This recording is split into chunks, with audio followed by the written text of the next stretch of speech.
let me put something to you first of all, Morgan. Kevin MacDonald, when he was here, said that this was an entirely new kind of filmmaking where the people, many of whom are in this room, made the film, unlike a usual documentary or feature film he might be involved in or you might be. That's obviously true in the sense of the people here sent in the pictures, but ultimately it was you making that artistic decision. Did that mean that ultimately, really, you were the one with the power? Well, I think it is a very personal film for me, and strangely and it's great to see so many people here who participated in it, because although I haven't met you in person, I feel like I know you in some very small way, and so but it does feel very personal to me. It does feel that the decisions that we made. Obviously, we had over 13,000 submissions, and I think we've chosen contributions from 320 people. So it's still out of the thousands. There were 13,000 submissions, which amounted to 4,000 people, if that makes sense, because some people submitted more than one clip. Yeah. And so out of 4,000 people, 320 people's footage made it into the film. So it's nearly 1 in 10, but it's still a very considerable kind of whittling down process. And every edit that you make is intensely scrutinized. And I think Peter Christelis, the editor, somewhere over there, Crucial did a very fine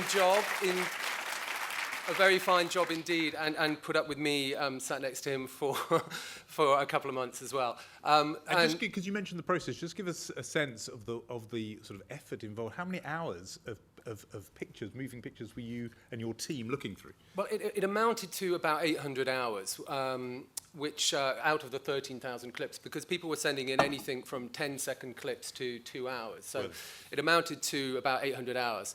I couldn't physically, personally watch 800 hours of footage. So we have a team of people, some of whom are here today as well, which is great, who looked through that material.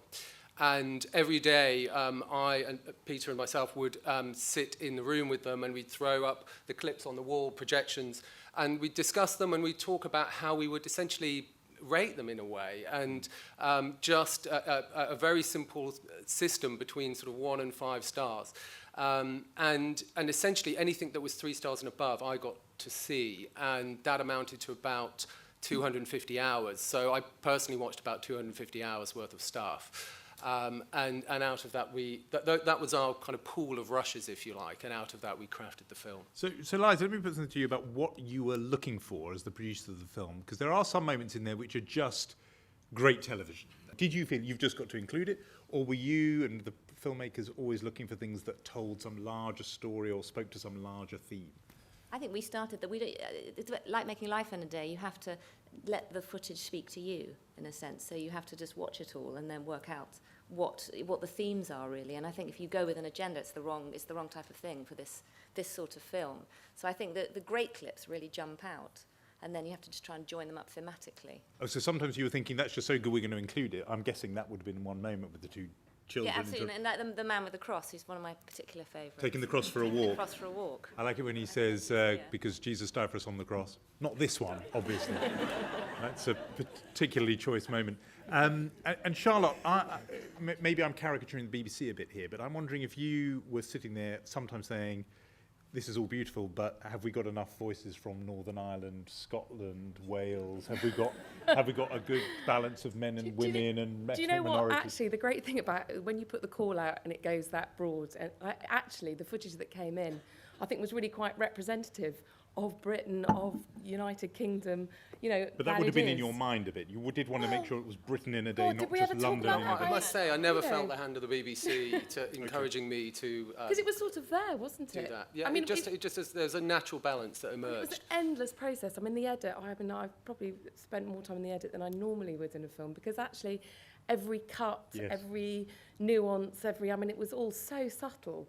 It was incredibly exciting. We sort of loved it from the first time. I mean, it was an absolute pleasure. I mean, I must say, it's very different from any film that I've ever made before, but I really enjoyed it. And every day we would come into the office, into the edit, and we'd see this footage that had been selected, and we just had no idea what we were going to get. And it's such a privilege and so enjoyable to just come into work and not know what you're going to get. I'm so used to the footage that I watch being footage that I've shot, and so there are no surprises. But here every day it was there were wonderful surprises, and then the only disappointment was when it finished and we got through it all, and then you realised. Oh, that's it, and that's I think that although we were very happy with what we got. That very much comes through. I think that it is kind of a labour of love. You do feel that watching it. We'll hear if other people agree with that, but that was my sense of it. But this is different from the first film, Life in a Day, which, as the title suggests, in a way was saying something very big about just being human and very universal. This is very specific. Britain in a Day. I think it still does say very universal things about life and death and birth and marriage and romance and loneliness, all those big themes. But what it says about Britain, let's just have one go round each. If you feel that this is painting a picture of Britain, a snapshot of one day in 2011, if, people will look back on this film, just give me a few thoughts on each of you. What do you think it's saying about, what picture of Britain is this painting? Start with you, Liza.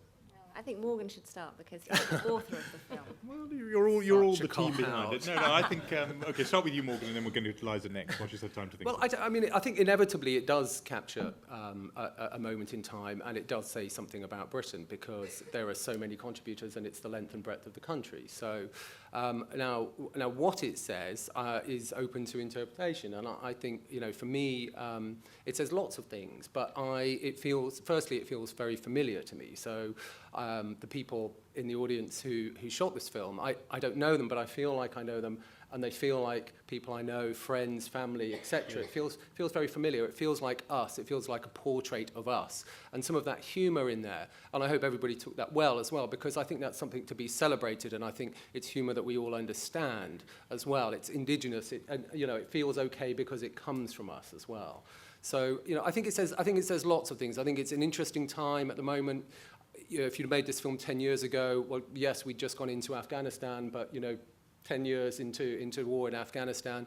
Although that's still there, isn't it? I mean, there is the military, there's a remembrance, well, exactly, there's a memorial. Because it's a different time. Yes. And the Occupy movements and the politics that are present, that weren't present 10 years ago. So, I think it is capturing a specific moment as well. Just on that point about the Occupy movement, it was the only thought I had like this in the whole time. I just wondered if now, 6 months on, we almost think maybe that loomed very large in November, but now, actually, if you're making the film now, you would say, it sort of punches above its weight in the film a bit. What do you think? Well, no, I think inevitably the film reflects the footage that came in and what was going on at that time, and that was very significant at that time. And I think it was a very significant movement in general, and still exists as well.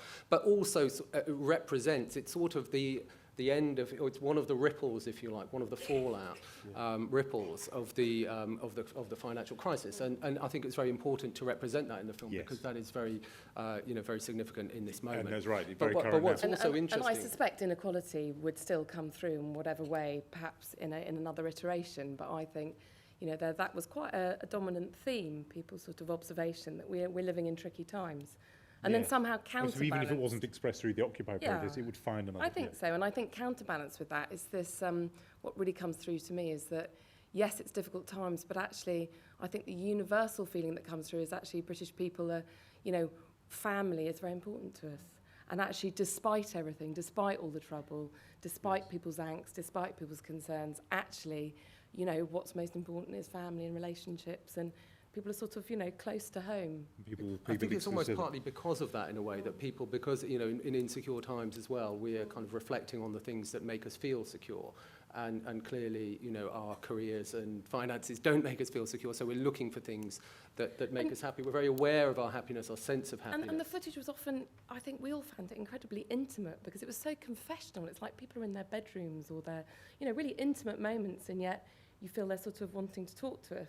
Yes. And I think that's something that I don't think 10 or 20 years ago people used actually the medium of, film like that. So it's also a moment in time. When we take this out, I want to ask people here about that because people are remarkably frank and honest about their own lives and really allowing the camera in, and whether that's because the camera was their own I think that's rather why than- it's so confessional, the format. I mean, we found that with Life in a Day as well, that if you had a camera crew and a sound team there, people wouldn't reveal their intimate thoughts. And I think you forget there's going to be an audience, I think, when people record themselves. Because also it's just a little camera and it's somebody they know, either they themselves are filming themselves or they're somebody, a loved one is filming them. Yeah. What about this picture it paints though? Kevin MacDonald, when he was here before, said one of the words he used a few, but one of them he said he thought it was quite a melancholic portrait of the country.